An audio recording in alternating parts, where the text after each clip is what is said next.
Nós vamos hoje dar continuidade à nossa aula de teontologia, estudo do ser de Deus.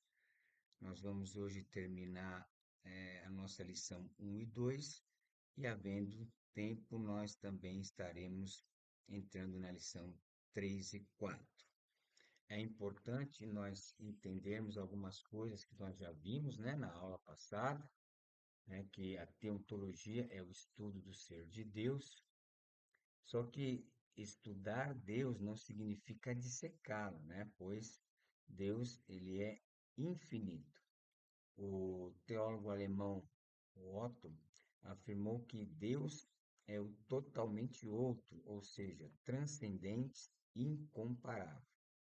Então, nós vimos na primeira aula que só podemos conhecer Deus porque ele se revela, né? Se ele não se revelasse, nós não teríamos nenhum conhecimento acerca de Deus. O estudo de Deus deve ser feito com humildade, né? Porque não dá para chegar diante de Deus ou estudar Deus com qualquer tipo de orgulho.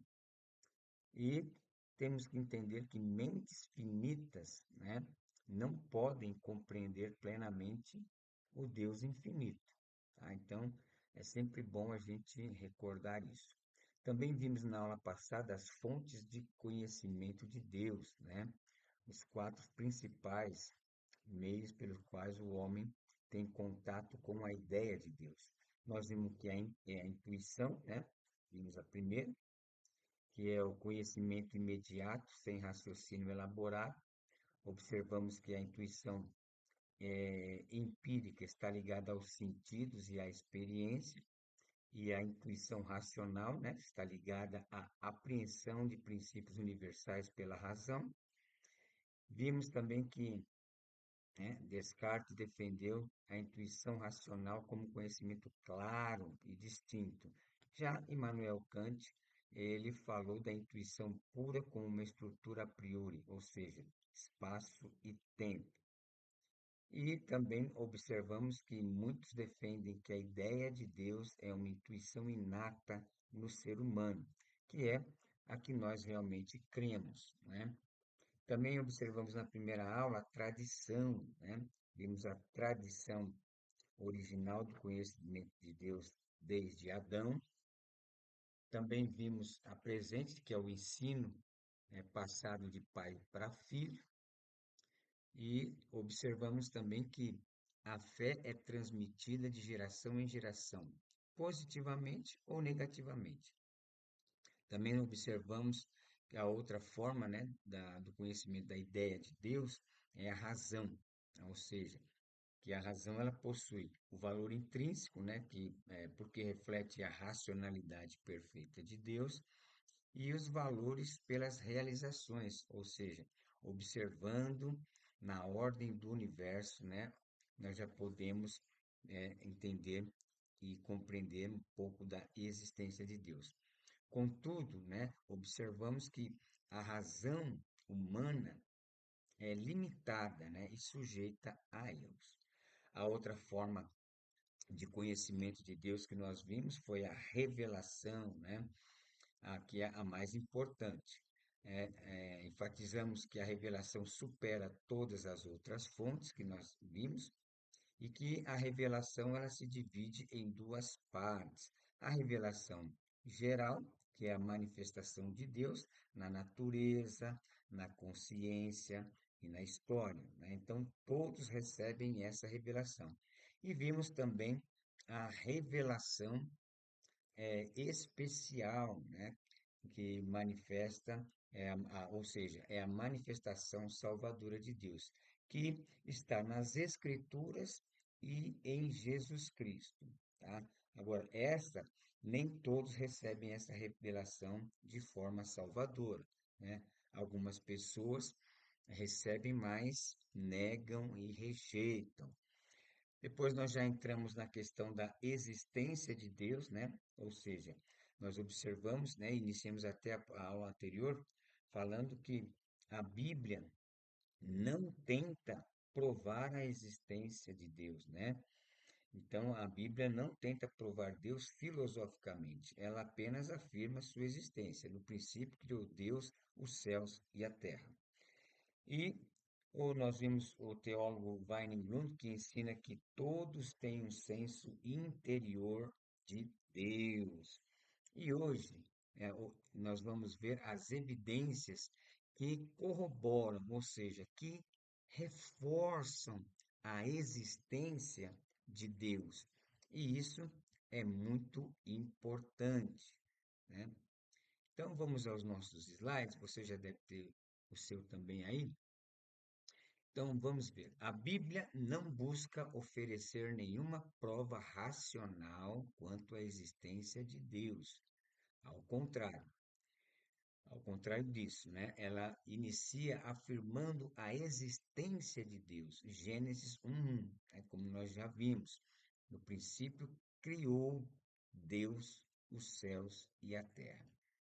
A descrença na existência de um ser divino, todo-poderoso, não é equivalente à demonstração de que não há Deus.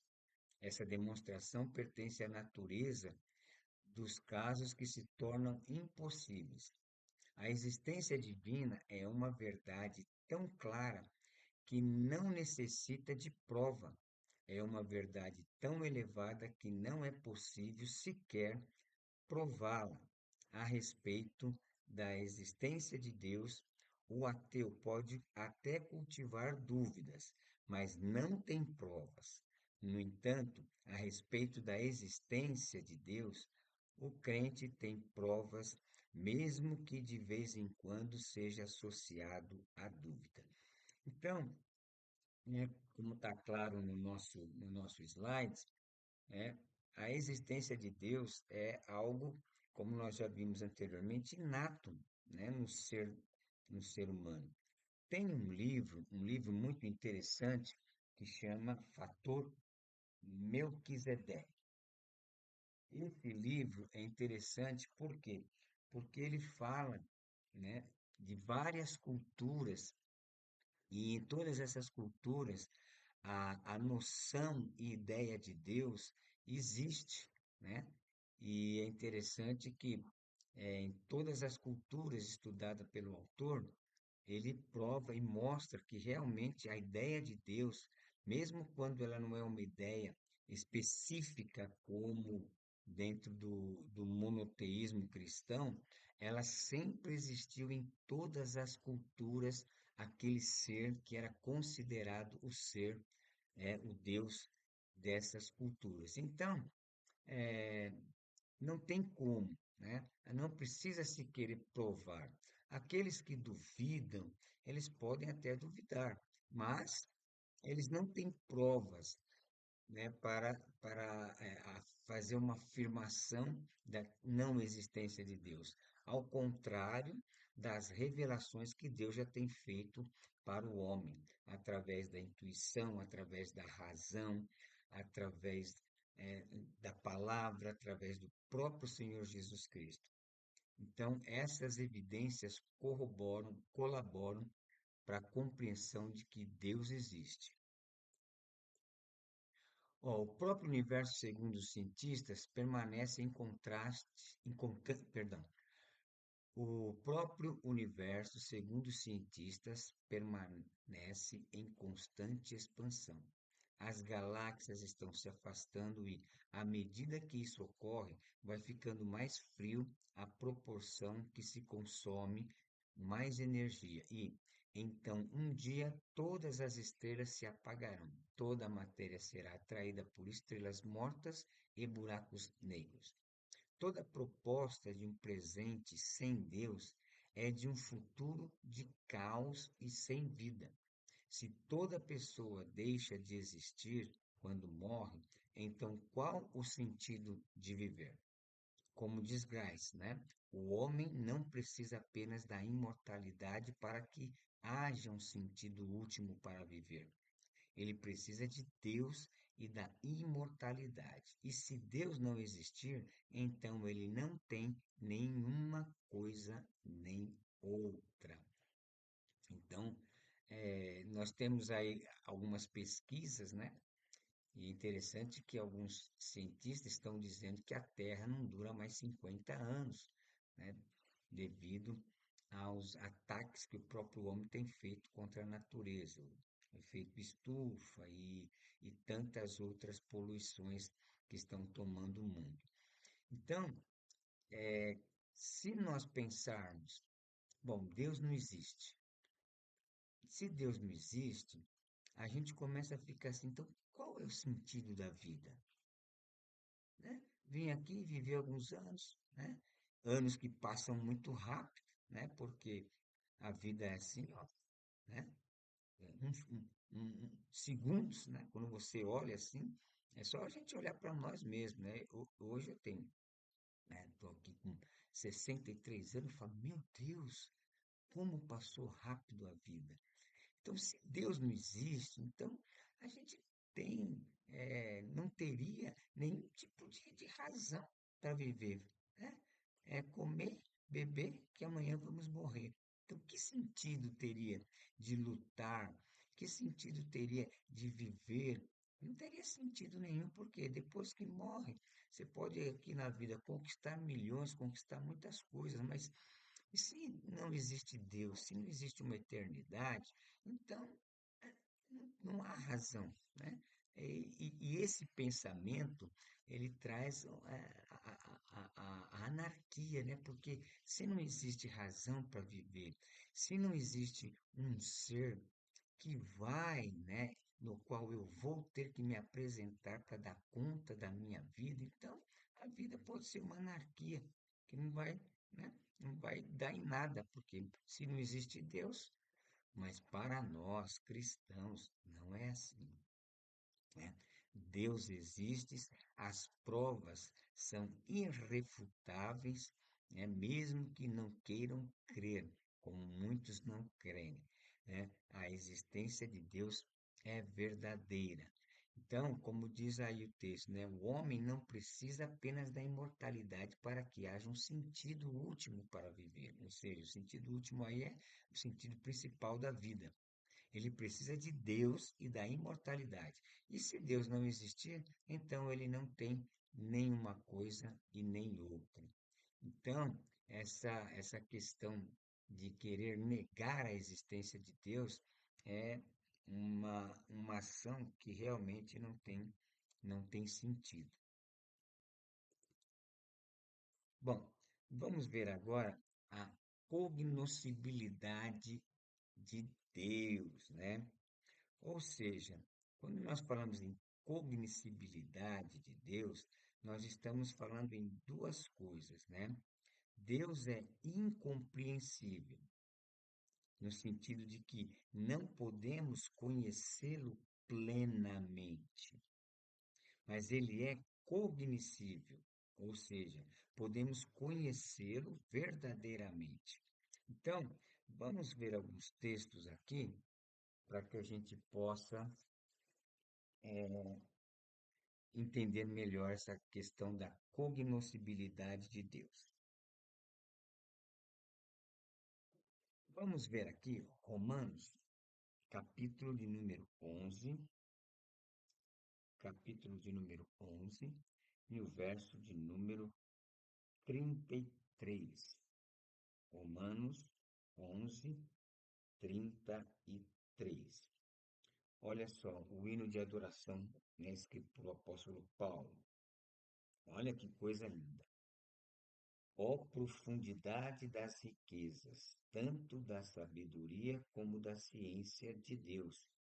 Quão insondáveis são os seus juízos e quão inescrutáveis os seus caminhos.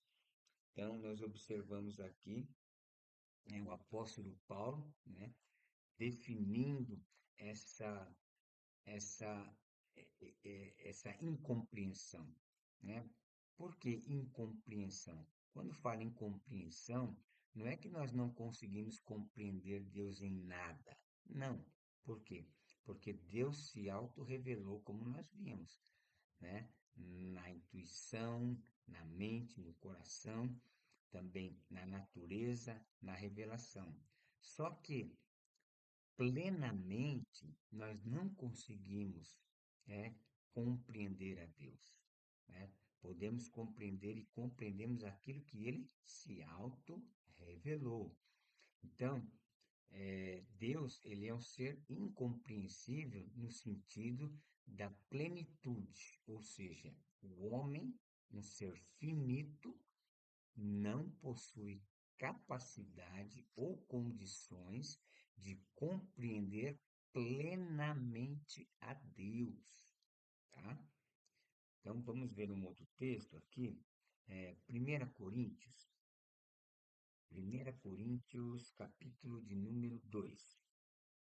1 Coríntios, capítulo 2, vamos ver aqui o verso de número 10 e o verso de número 11. Olha só, deixa eu até pegar o verso 9 para a gente pegar um contexto um pouco mais extenso. O verso 9 do capítulo 2 vai dizer: Mas como está escrito, as coisas que o olho não viu e o ouvido não ouviu e não subiram ao coração do homem, são as que Deus preparou para os que o amam. Mas Deus nolas revelou pelo seu Espírito, porque o Espírito penetra todas as coisas, ainda as profundezas de Deus. Porque qual dos homens sabe as coisas do homem, senão o Espírito do homem que nele está? Assim também, ninguém sabe as coisas de Deus, senão o Espírito de Deus. Então, é interessante que muita gente pega o verso 9 para, de uma forma escatológica, né? Aquilo que Deus, que o olho não viu, que o olho não viu, que o ouvido não viu, nem subiu o coração do homem. São as coisas que Deus preparou. Só que esse versículo não é um versículo escatológico, né? Veja que o texto, ele segue dizendo, aquilo que o olho não viu, que o ouvido não ouviu, não subiu ao coração do homem, Deus revelou para nós, que é a salvação, que é a eternidade, né? Olha aí, mas Deus nos revelou pelo seu Espírito, né? Porque o Espírito penetra todas as coisas, ainda há profundezas de Deus. Então, o que nós compreendemos de Deus é aquilo que ele revelou pelo seu Espírito ao homem. Então, por isso que ele é cognoscível, ou seja, podemos conhecê-lo verdadeiramente. Por quê? E de que forma? Primeiro, pelos seus atributos, por exemplo, amor, justiça, luz, né? Pelo seu caráter, pela sua pessoa, por meio de relacionamento. O que nós não conseguimos é conhecer a Deus exaustivamente, mas podemos conhecê-lo de forma verdadeira. Então, é extremamente importante que a gente observe isso, tá? Ele é cognoscível, ou seja, ele é compreensível dentro da limitação humana. Então, vamos aos nossos slides. Mesmo se cremos que Deus existe, isso não nos diz se é possível realmente conhecer Deus, nem nos diz quanto de Deus pode ser conhecido. Em muitas culturas é totalmente aceitável professar a crença na existência de Deus, mas as opiniões sobre se alguém pode conhecer a Deus, né, são muito diversas. Não podemos nunca, não podemos, não podemos, desculpe, meu telefone tocou aqui, gente. Não podemos nunca entender Deus plenamente. Então vamos lá. Porque Deus é infinito e nós somos finitos e limitados, nunca poderemos entender Deus de forma plena. Nesse sentido, é dito que Deus é incompreensível, sendo aqui usado o termo, né, o termo usado como um significado mais antigo, ou seja, incapaz de ser plenamente entendido. Esse sentido deve distinguir claramente do significado mais comum que é incapaz de ser compreendido. Então, como nós já analisamos essa questão da cognoscibilidade de Deus, ele é um ser que não temos a condição de compreendê-lo exaustivamente, mas temos a condição de compreendermos ele verdadeiramente, porque ele se auto-revela ao ser humano. Então, não é correto dizer que Deus é incapaz de ser entendido, mas é correto dizer que ele não pode ser entendido plena ou exaustivamente, tá? Então, Paulo sugere essa incompreensibilidade de Deus quando diz, né?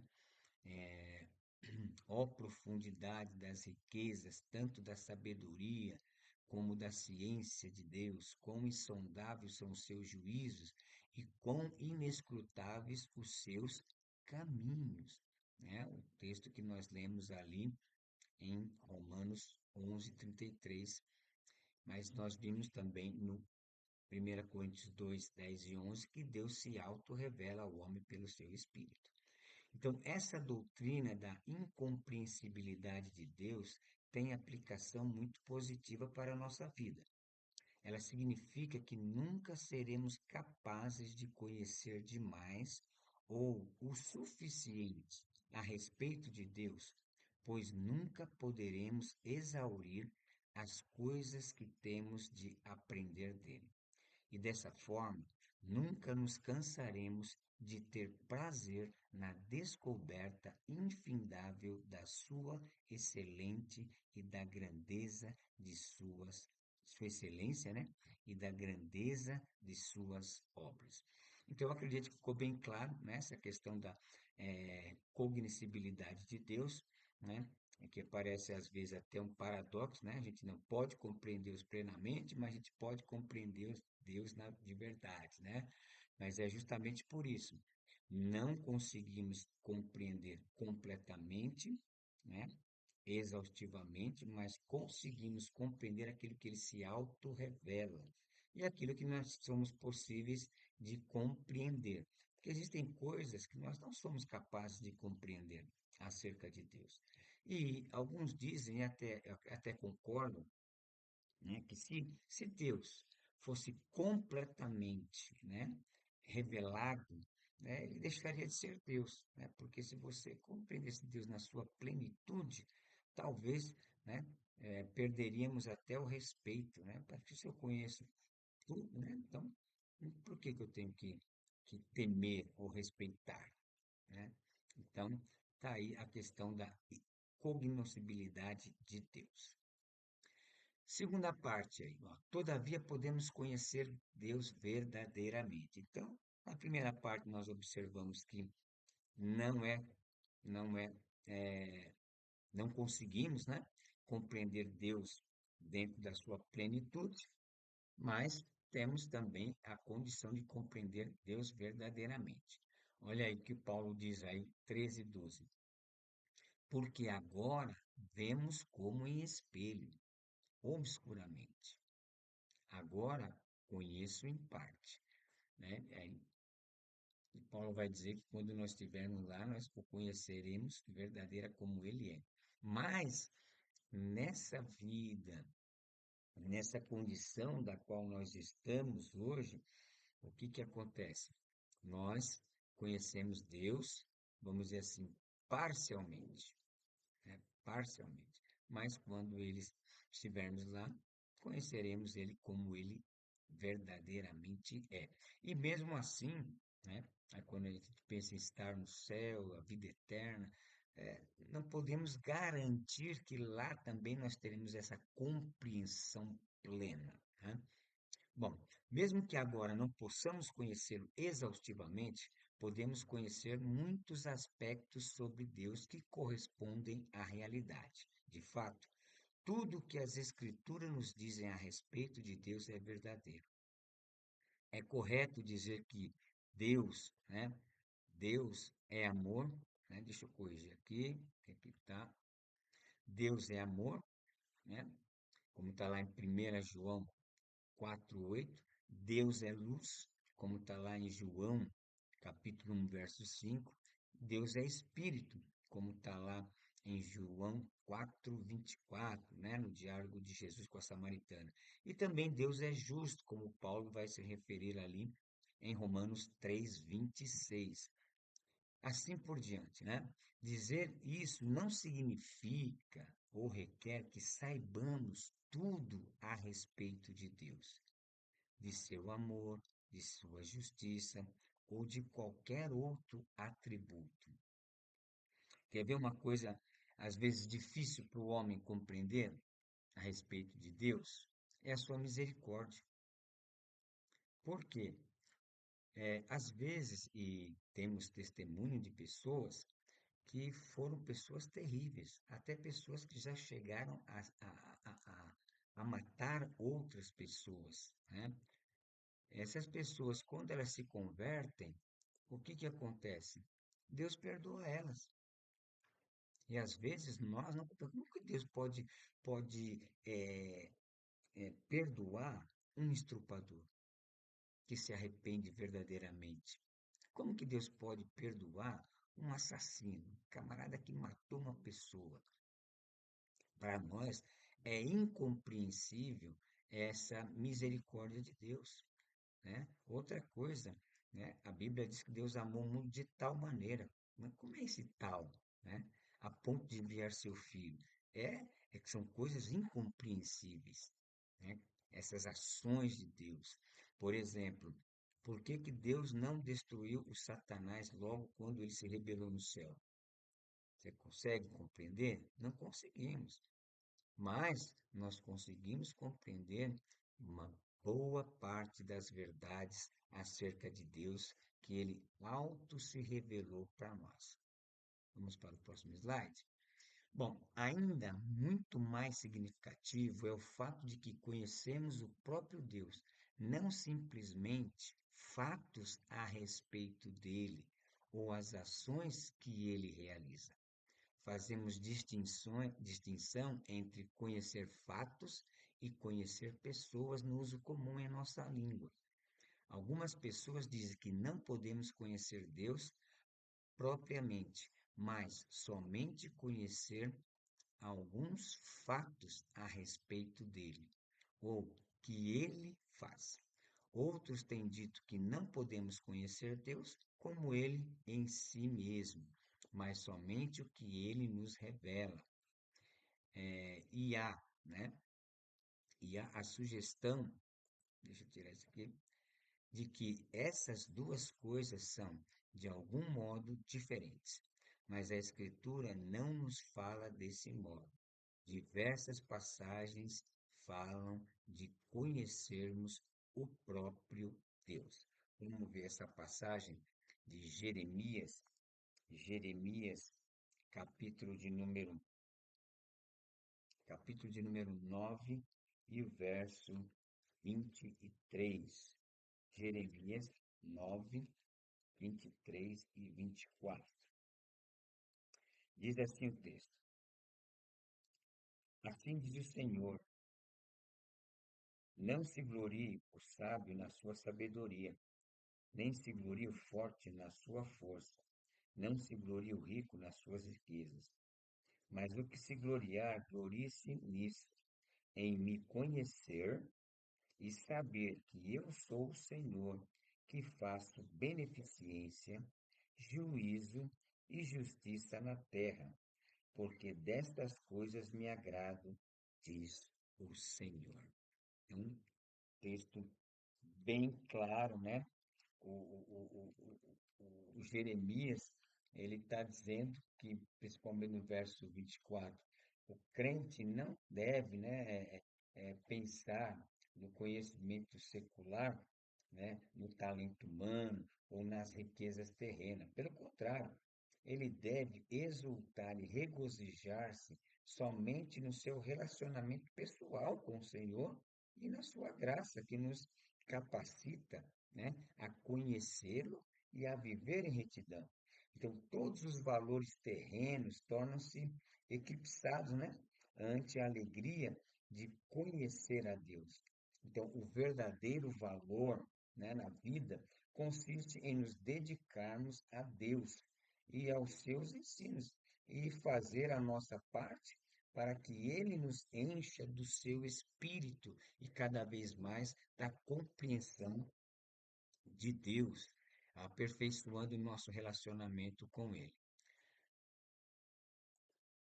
Bom, aqui Deus diz que a fonte da nossa alegria, como eu acabei de dizer agora, e de nosso senso de importância, não deveria vir das nossas capacidades, né, ou posses, mas do fato de o conhecermos.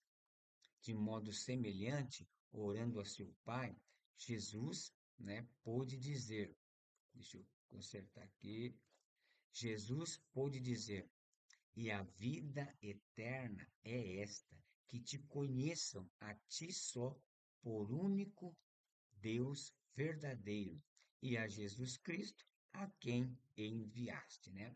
João 17:3, na oração sacerdotal de Jesus. O fato de que realmente conhecemos Deus é posteriormente demonstrado pela percepção de que a riqueza da vida cristã inclui o relacionamento pessoal com Ele. Como essas passagens sugerem, temos o privilégio muito maior que o de simplesmente conhecer os fatos a respeito dele. Então, né, depois os irmãos leem essas passagens, que todas elas vão mostrar desse privilégio que temos. E uma coisa interessante nessa questão é o próprio testemunho de cada um de nós, né? As igrejas estão, as pessoas vão para a igreja, por quê? Não é só porque elas intelectualmente compreendem alguma coisa que falaram para elas acerca ou a respeito de Deus, mas é o impacto da palavra, a presença do Espírito Santo aplicando a palavra ao coração da pessoa e o relacionamento que a gente vai tendo. Relacionamento de ver livramentos de Deus na nossa vida, de ver ações de Deus na nossa vida, e na nossa família. Então, o conhecimento de Deus, ele vai muito além só de conhecer os fatos acerca de Deus. E isso é o que todo crente que aceita Jesus Cristo, que recebe a palavra da salvação, ele tem a experiência, né? Assim como Paulo vai dizer, e o Espírito testifica com o nosso espírito que somos filhos de Deus. Então, a existência de Deus, ela é real, né? Principalmente quando a pessoa se dispõe de coração a conhecer a Deus. Então, falamos com Deus em oração e Ele nos fala por meio da Sua palavra. Comungamos com Ele em Sua presença. Cantamos louvores a Ele e estamos conscientes de que Ele pessoalmente habita em nós e dentro de nós para nos abençoar. Aí é João 14:23, tá, gente? De fato, esse relacionamento pessoal com Deus, né, com Deus Filho e com Deus Espírito Santo, pode ser considerado a maior de todas as bênçãos da vida cristã. E é uma grande verdade. Conhecer a Deus é um privilégio. Milhares de pessoas estão sofrendo por não conhecerem a Deus. Então, nós vimos nessas aulas, né, que abrangeu a lição 1 e 2, ela estabelece os fundamentos, então, da teontologia. E quais são esses fundamentos? Primeiro, Deus existe. Segundo, ele se revela. Terceiro, a razão confirma, mas não substitui a revelação. O ser humano possui um senso interior de Deus. Também vimos que Deus é infinito, mas pode ser conhecido verdadeiramente. E que o relacionamento pessoal com Deus é a maior bênção na vida cristã. Então, nessa primeira parte da nossa aula, encerrando a lição 1 e 2, né, quero repetir aqui para que fique bem claro tudo que nós aprendemos nessa primeira e segunda, início da segunda aula, da lição 1 e 2, e que são os parâmetros que fundamentam a teontologia, ou seja, o estudo acerca de Deus.